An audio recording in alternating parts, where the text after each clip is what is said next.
মাত্র ৩ মিনিটের বক্তব্য। আর সেই বক্তব্যেই বাণিজ্য মন্ত্রীকে ৮৬ বার স্যার বলে সম্বোধন করলেন সিলেট সদর উপজেলার কৃষি কর্মকর্তা মোহাম্মদ শওকত জামিল। ঘটনাটি সামাজিক যোগাযোগ মাধ্যমে ভাইরাল হওয়ার পর এ নিয়ে শুরু হয়েছে ব্যাপক আলোচনা সমালোচনা।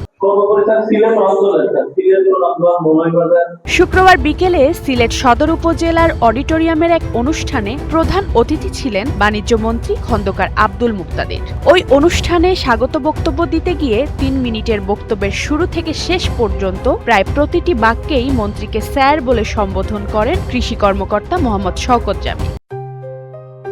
JBS holdings limited.